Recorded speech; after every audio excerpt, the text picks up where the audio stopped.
everyone, welcome to Saral English at Sakhar Institute. So, how are you all doing? I'm very sure everybody is happy and healthy. So, English for Beginners की जो मैं series शुरू करी है उसमें मैंने बहुत बेसिक इंग्लिश लेवल से शुरू किया है. जैसे उसमें मैंने समझाया है this is, that is, these, those, clear? Then we started with present tense. I did all the basic sentences of present tense. I've tried to explain all the rules of present tense. Fine. तो हमने बहुत ही basic level से यहाँ पर अपना English की journey शुरुआत की है. इससे पहले वाले वीडियो में क्योंकि हम प्रेजेंट टेंस खत्म कर चुके हैं, मैंने एक रिविजन वीडियो बनाई थी एंड आई एम श्योर कि आपने वो वीडियो देखी होगी और अपने आप को टेस्ट भी किया होगा कि आप कितना सीख रहे हैं. So let's move further. अब अगर हम टेंस वाइज चलते हैं तो ऑब्वियसली हम प्रेजेंट टेंस के डिफरेंट फॉर्म्स कर चुके हैं, like simple present tense, present continuous, present perfect. तो अब बारी आती है हमारे पास्ट टेंस की. लेकिन पास्ट टेंस शुरू करने से पहले मैं कुछ और एक छोटा सा टॉपिक करना चाहूंगी, वर्ब यानी कि क्रिया. क्योंकि इंग्लिश में या हिंदी में भी, एनी लैंग्वेज आई थिंक, हम जब बात करते हैं किसी भी टेंस की, किसी भी काल की, तो उसमें जो हमारी क्रिया है, जो वर्ब है, उसका बहुत इंपॉर्टेंट रोल होता है. जैसे हम प्रेजेंट टेंस में कहते हैं कि हम वर्ब की फर्स्ट फॉर्म लगाएंगे, या प्रेजेंट परफेक्ट में हम कहते हैं कि वर्ब की थर्ड फॉर्म होगी, या पास्ट टेंस में अगर हम बात करें कि सिंपल पास्ट टेंस में हम जाएंगे तो उसमें हम वर्ब की सेकंड फॉर्म लगाएंगे. तो आखिर ये डिफरेंट फॉर्म्स होती क्या हैं, क्लियर? वो जानना हमारे लिए बहुत ज़रूरी है. तभी हम इस जर्नी में थोड़ा सा आसान तरीके से और थोड़ा सा कम स्ट्रेस के साथ आगे बढ़ पाएंगे. रादर मेरा तो अटेम्प्ट रहता है कि बिल्कुल स्ट्रेस फ्री आपकी ये जर्नी रहे, तभी आप अच्छे से सीख पाएंगे. So what is a verb? Verb is any word which shows your action. क्रिया क्या होती है? क्रिया मतलब जो भी आपका एक्शन दिखा रही है कि आपने क्या काम किया है, आप क्या काम करते हैं, या आपने क्या काम किया था. क्लियर? अब वर्ब हमारे इंग्लिश में अगर हम बहुत बेसिकली देखें तो हमारे दो तरह के वर्ब्स होते हैं. एक होता है main verb and the other is known as the auxiliary verb और the helping verb. Now the main verb, as we see, like this, like we say go, come, sit, dance, play, clear?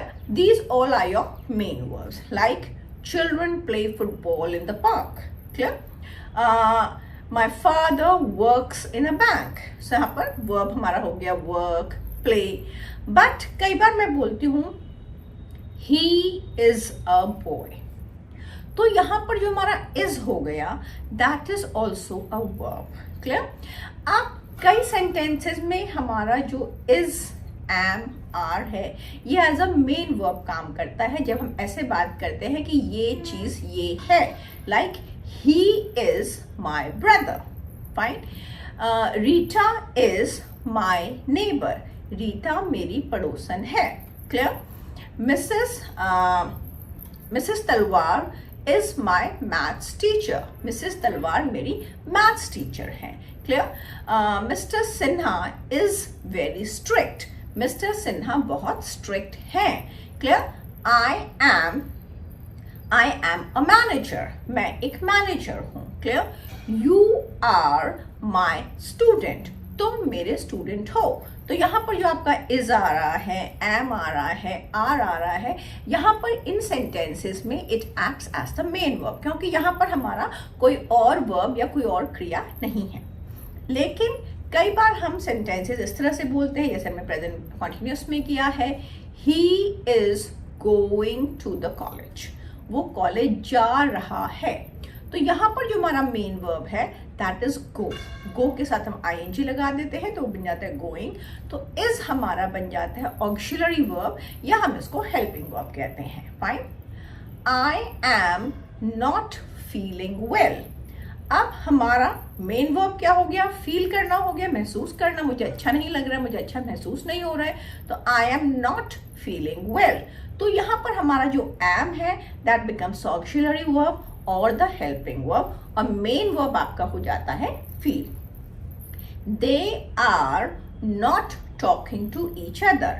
वे एक दूसरे से बात नहीं कर रहे हैं। So talk becomes the main verb and are becomes the auxiliary verb, right. अब जैसे हम इस एम आर को बोल रहे हैं हेल्पिंग वर्ब्स हैं, ऐसे अगर हम पास्ट टेंस में चले जाते हैं तो वॉज या वर हो जाता है।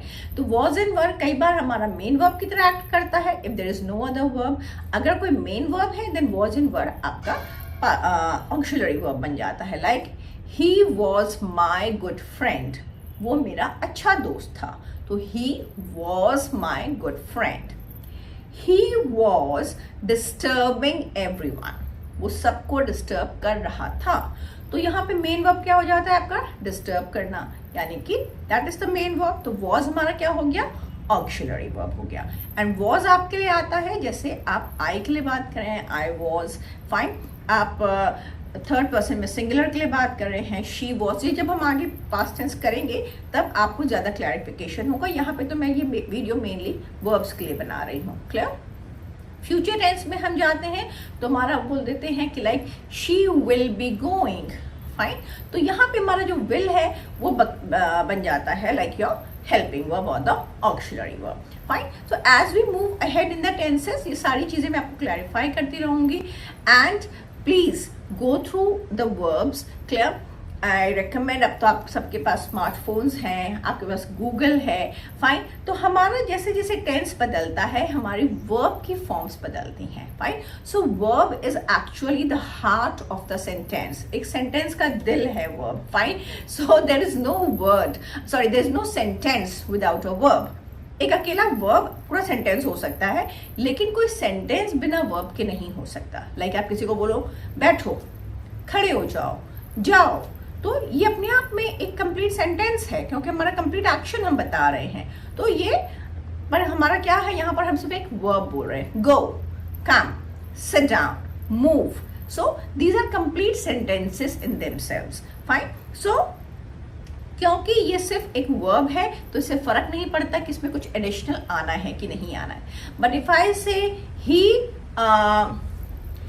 इन द क्लास, अब he in the class makes no sense. He is in the class, वो क्लास में है। He is not in the class, वो क्लास में नहीं है, क्लियर। तो वर्ब के बिना आपका कोई सेंटेंस नहीं हो सकता है। तो वर्ब के डिफरेंट फॉर्म्स हम जैसे जैसे पास्ट टेंस करेंगे हम आपको वर्ब के अलग अलग फॉर्म्स हम डिस्कस करेंगे। So the main thing is आपको ये सब ये याद रखना है कि वर्ब की फॉर्म्स बदलती हैं जैसे जैसे हमारा टेंस बदलता है। तो प्लीज आई एडवाइज यू कि आप अपनी कोई बुक्स लें या गूगल से ही आप सर्च करें और थोड़ा सा याद करने की कोशिश करें कि अलग अलग वर्ब्स की क्या फॉर्म्स होती हैं, right?